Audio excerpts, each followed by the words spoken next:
This is Christopher Tripp with Paola Castro, and this is vlog number 6. And like I said, I finally got a guest in here just to bring another perspective in it, and it really fits what I wanted to talk about today. And just in relationships, because what I noticed kind of standing from afar is, we all have heard about like divorce rates. I've heard 50%, 75%, and these numbers, but I see a lot of issues in relationships too, and some can seem trivial, some could be more like deep-seated, but I really wanted to get your take on relationships and like if two people should be so codependent on each other, they're each other's number one priority in life, or what, as a whole. What do you think is the best take on a relationship for a healthy, long-lasting relationship between two people, man, woman, whatever?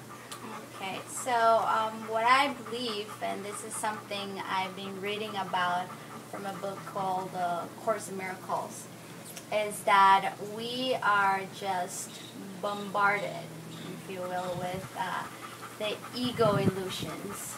And for ego, relationships are the best place to put all these illusions, all these fears. In this book, it's called the fear-based mind, or ego, whatever you want to call it at the end of the day.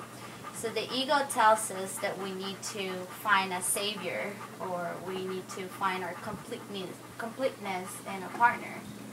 And just from that moment when you put all your expectations, all your, this person's going to complete me, is going to make me whoever I need to be, and this person doesn't, then we start manipulating, controlling, and then the relationship doesn't work. We start, super excited the first 6 months. We have our dopamine levels really high and oxytocin levels, and we're like super happy. We're like, this person is perfect. Again, your ego makes this person an idol.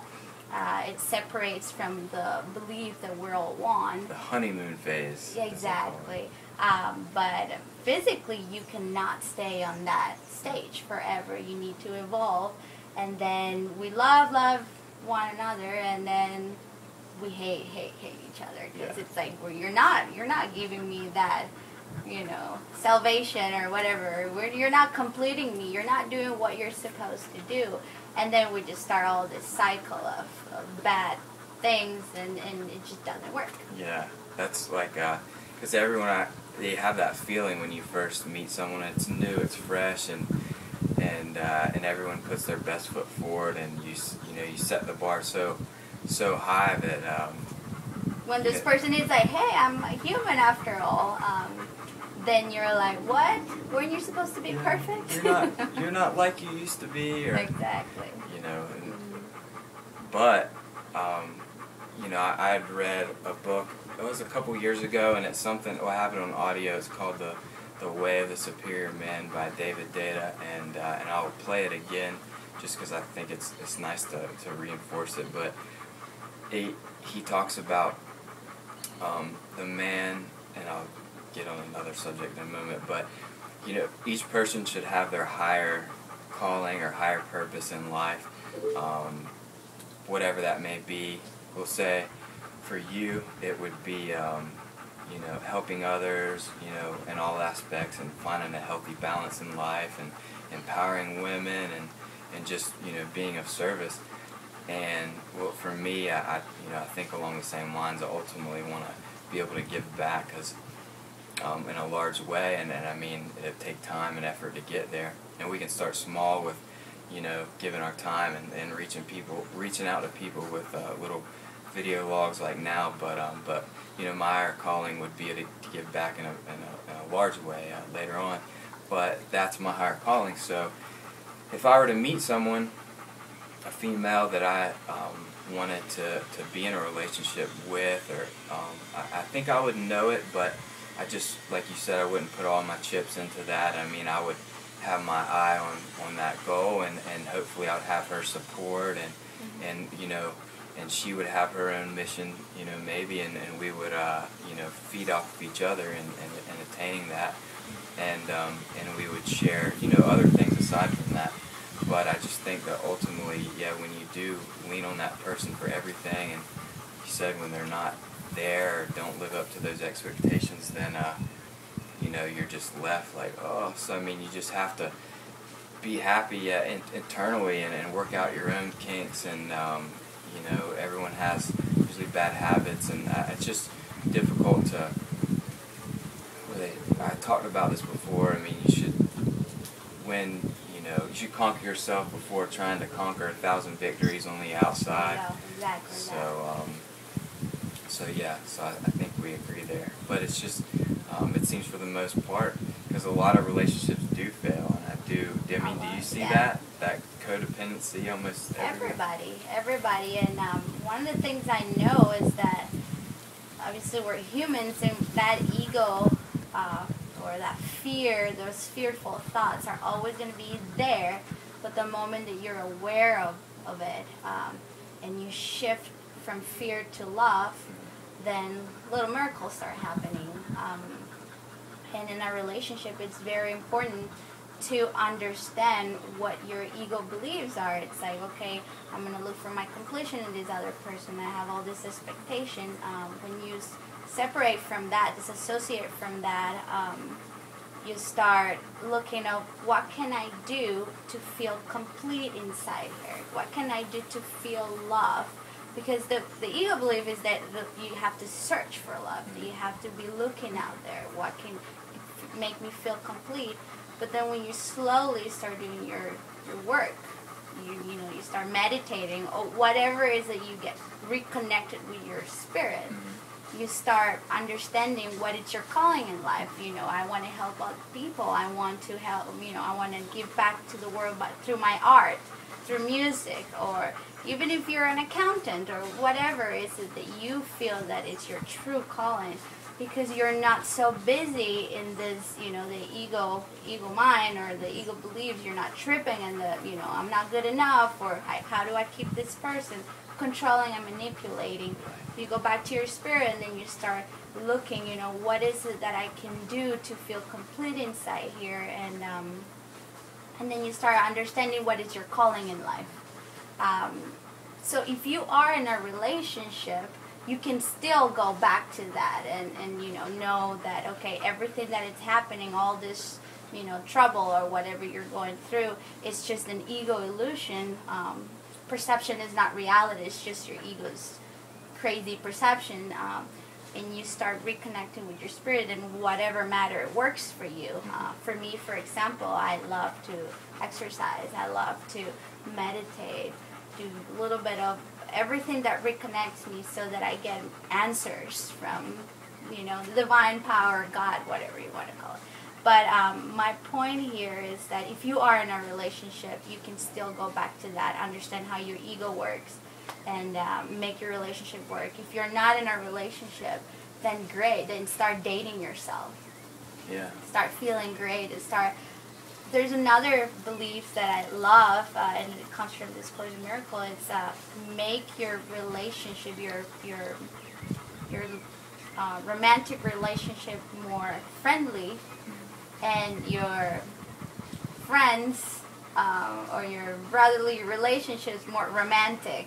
It might sound a little crazy at the beginning, but when you are dating yourself, for example, you're treating yourself nicely, and then you start, putting that out there, and so you're having more meaningful relationship with your friends, and you start doing nice things to each other, so you're enjoying everybody's energy and love.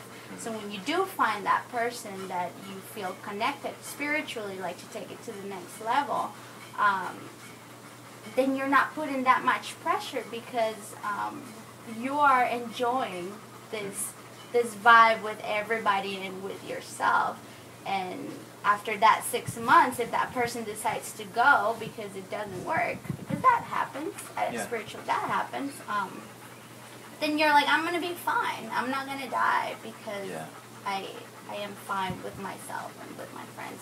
Or if you're in a relationship, then be friends. You know, don't be so serious all the time. We gotta be romantic and we gotta just be friends and have fun. So Yeah. that's from both perspectives. I agree. Well, I'm from the South Carolina, and you know, it seemed, and I've seen women if they reach a certain age and they haven't, found someone yet, they really start to stress out, and they end up, and I've seen them get married quickly, and I've seen it with guys too, but I'm more so with women, and it seems that they end up in a long-term or a marriage, not necessarily because it's the right person, but more because of the timing. And like they may be 30 and like, oh my God, I never imagined being 30 and not married or have kids and all these things. And the next person that they end up dating, for a few months, it's like, like I'm gonna lock in, and then I've seen it work, and but most of the time I've seen it not work because of that in the long term. And that's just something I've noticed from where I lived in it's the South. same here. It's the same here. I work with mostly women. I do have male clients, and I also host women retreats, and that's definitely one of the main topics. We have a scarcity mentality. There's not enough out there, so we're all competing against each other, and but we live in an abundant universe, and once you start reconnecting with your spirit, and you start seeing all these possibilities, when you shift from fear to love, then men come to you in a crazy way. When you're like in this scarcity needy mentality, there's nobody around because you block. Yeah. You block all the good that you already deserve, that it's your birthright. Right. It's like, I don't know, sometimes I put this analogy, it's like the universe knocks on your door, or God or whatever, all this abundance, and it's like, okay, I have all this abundance for Chris, but Chris is so caught up with the ego illusions, and the house is so dirty and so blocked with shit all over the place, and the universe is like, okay, can't get in. Yeah. I'm gonna get out. I'm gonna wait here. It's not like you're not gonna have it anymore, but you need to clean your house to let the universe go in. So all these ladies or all these people in the world that believe that there is not enough, once you start cleaning your house, you'll see, abundance and love and, work possibilities, or, all these things that come to you when you're open and when you believe in abundance. So. In a logical, I guess, viewpoint on that is that if you're being true to yourself and, in your calling or what, and that's your focus, then most likely you're going to find yourself around more like-minded people, in that sphere, and more likely to, come across someone that might be more on your wavelength. I'd say, I had another, and being an example in a relationship is that, like, if you're also being true to yourself and you're calling and you're happy with yourself, what better example than you have someone that's like right there by you. If you're happy, you're being true to yourself, you're doing your thing, and you're in a relationship, and that person may see you happy, and you're a living example, so they can take something away from it as well. Even if the relationship ends, we'll say, you're still going to leave an impression, down the line on that person. And that's another thing I've noticed when you plant seeds. Like, you don't see it right away, but it leaves impressions on people because they might not necessarily see it then, but some events may unfold in their life to where it actually starts to make sense. That example that you made, they're like, oh, I get it. And relationships are our greatest assignments. We're definitely always learning and teaching each other. sometimes with good examples and sometimes bad example. But definitely, if you're doing, if you're integral, if you have if you have integrity, you're gonna teach a lot more to that person than if you don't. So yeah, it's really good to be true to yourself. Well, this was exactly what I wanted to do, and bring another perspective in, especially, you know, in relationships. It's good to have another, or a female dynamic in this case. But we are going to enjoy a mountain bike ride and check out the scenery here in Costa Rica. But do you want to tell us more about your business and what you're doing with that? Well, my name is Paola Castro. I don't know if you heard it when he said it. And I'm a personal development coach, and I live here in Costa Rica, Playa Hermosa. I'm very blessed to live here. I also host women retreats. This coming May 31st, June 1st, and 2nd, I'm going to have a group of beautiful women all sharing and having fun.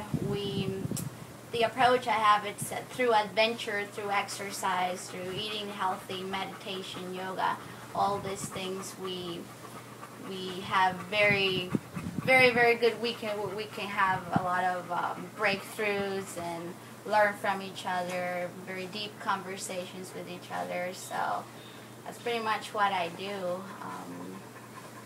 Do you have, is it a focus primarily on women? The retreats right now, yes. In the future, I'm hoping to host couples. I've gotten people telling me, you know, we would like to go there. I would like to, you know, work on some issues. And it's funny because I'm always like, well, let me talk to you and let me talk to you, because, you know, they're all blaming each other. But anyway, yeah, in the future, I like to work with couples, with a group of men, and just mixed groups. For now, it's only women. And how can they find you if they'd like to? www.paolacastrocoaching.com. Awesome. And I'll it's make all sure in Spanish, but as you've seen, I speak okay English, so. Definitely. Yeah. So do people have to live here to utilize your knowledge or services? No, most of my one-on-one coaching sessions are on Skype. Awesome. So, yeah, I'll put that address on the screen for you as well if you'd like to get in contact with Paola. So thank you for your time, and of course have a great remainder of the day and week, and we'll see you next time.